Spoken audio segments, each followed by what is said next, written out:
Boy. I'm going to tell you, LeBron James really messed up on this one.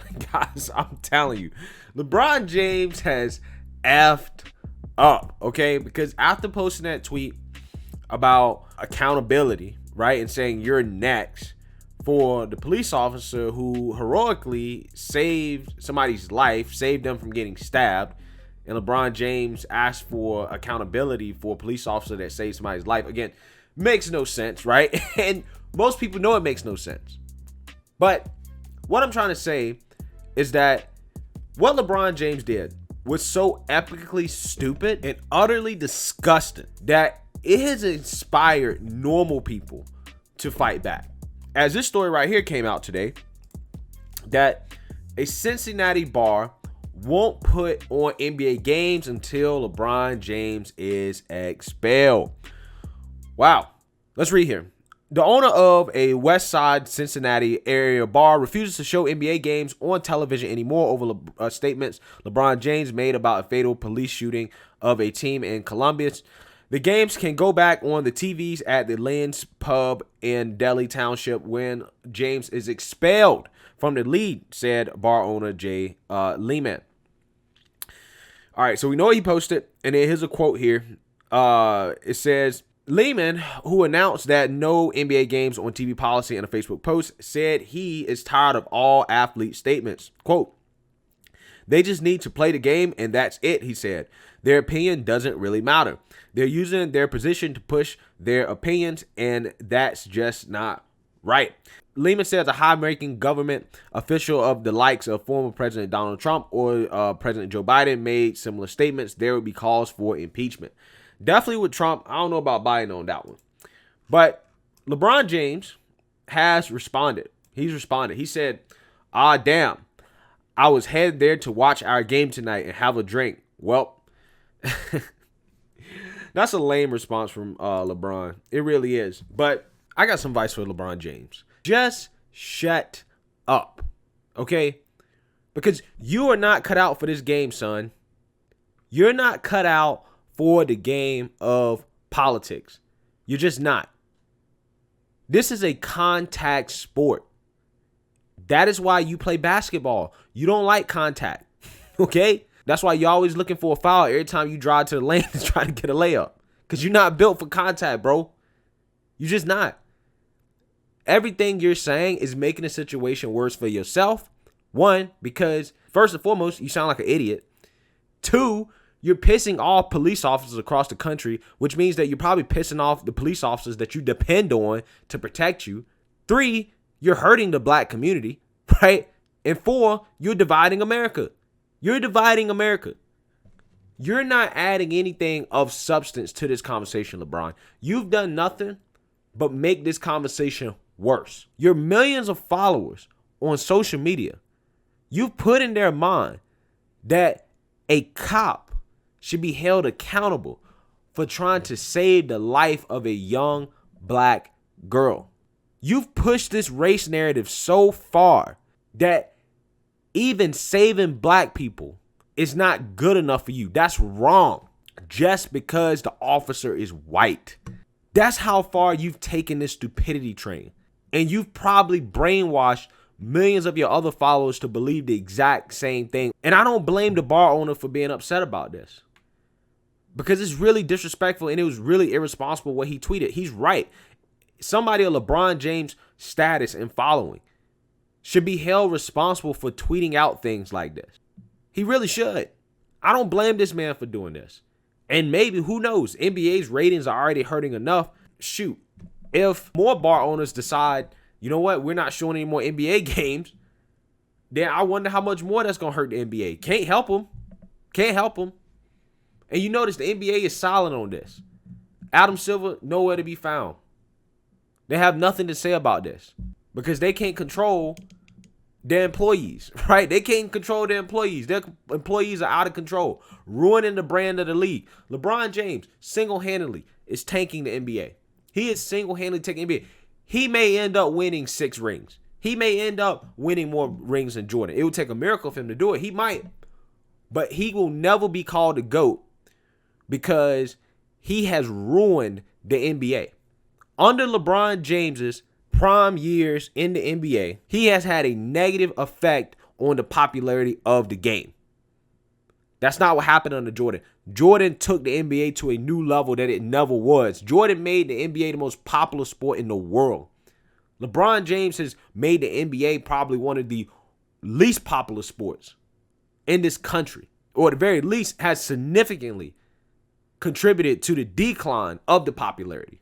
You're hurting your own sport, bro. You're hurting yourself.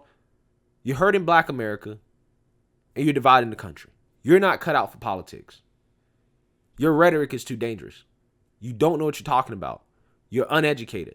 You need to read a book. Matter of fact, finish reading that Malcolm X book. And all this backlash that you're getting, you deserve it. Even somebody like Don Lemon, who I rag on a lot on my channel. I talk a lot of smack about Don Lemon. But even Don Lemon can take off the race blinders every now and then and call it straight. But no, LeBron James can't. LeBron James has to play to his super woke following.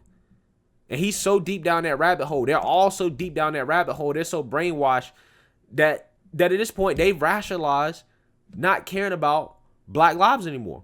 I mean, we already know they don't care about Black lives. They didn't give a damn about Jocelyn Adams, 7-year-old girl who got shot at a McDonald's in Chicago in a drive-thru.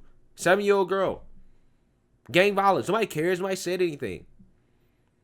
Because they never cared about Black lives. They claim they care about gun violence and mass shootings, but then when it came to the NFL player that shot and killed the family of Dr. Robert Leslie in Rock Hill, South Carolina, dude killed like 5 people. Mass shooting.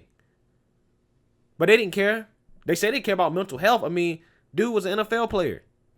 He was known to have had multiple concussions throughout his playing years. He probably had some mental health issues. They didn't care about that. It didn't fit the narrative. It was a Black man and a white family. Nah, they don't care about that. Can't talk about that.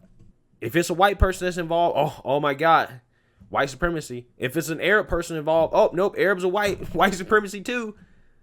But when it involves somebody that doesn't fit that narrative, they have nothing to say. Just how they have nothing to say about the tragedies that happen every single day in the Black communities with Black on Black crime. They have nothing to say about that. We're begging other people to care about communities that we don't even care about.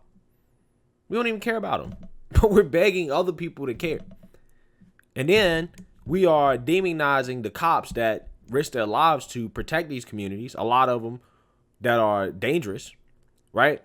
And then when they save somebody's life that is a young Black woman, we don't even appreciate it. Matter of fact, if you do that, you might get doxxed by the most famous athlete in the world. And then what happens when all these cops start to quit? Because at this point, why wouldn't they? Surely not appreciate it. Damn if you do, damn if you don't. Because you're white and you're a police officer, if you do anything to a Black person, if you do your job, Lord forbid if you have to shoot the person and it's justified, you might lose your job. You might spend the rest of your life in hiding from the mob. And you're going to do this for $30,000, $40,000, $50,000 a year? I don't think so. A lot of people are going to start to do the math on that and be like, I don't know if I should chance this. Not sure if it's worth it.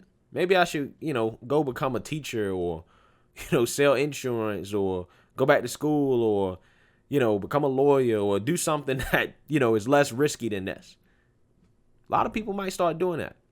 Then you have less police officers trolling these neighborhoods. But see, LeBron James never has to worry about that because he can pay for his police force, right? He can afford it. But those communities that, he's encouraging these police officers basically to stop patrolling, they can't pay for it.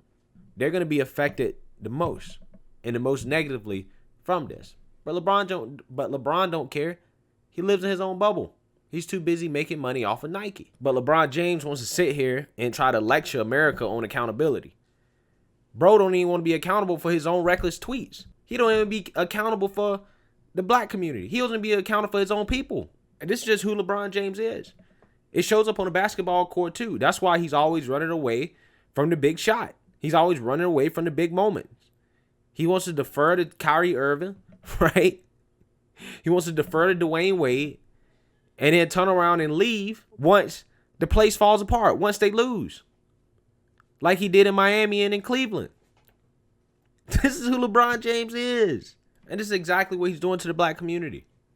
Guys, we've been brainwashed into remembering the names of people who, again, died tragically. I'm not trying to take anything away from them, but they're not exactly scholars and people in the black community who have paved the way in certain industries and been super relevant in black history.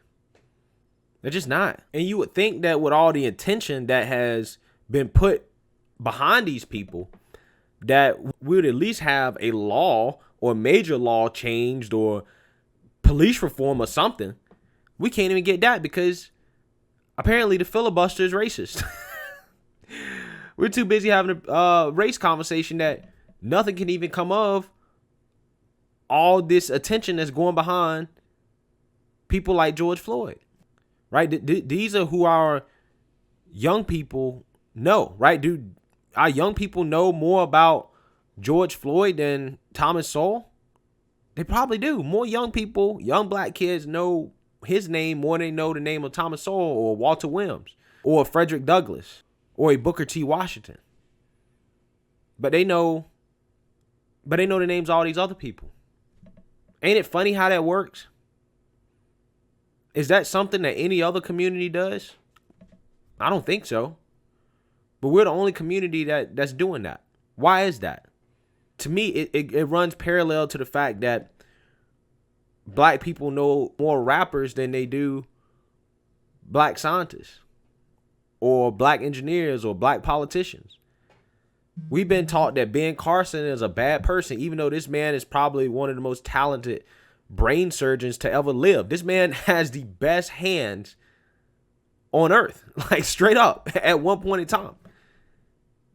And we've been taught that he's a bad person and that all these other people we're supposed to look up to, you know, like athletes and rappers and stuff like that. And it's like, from the fact that the man was a brilliant neurosurgeon. If anything, he should be recognized just for that.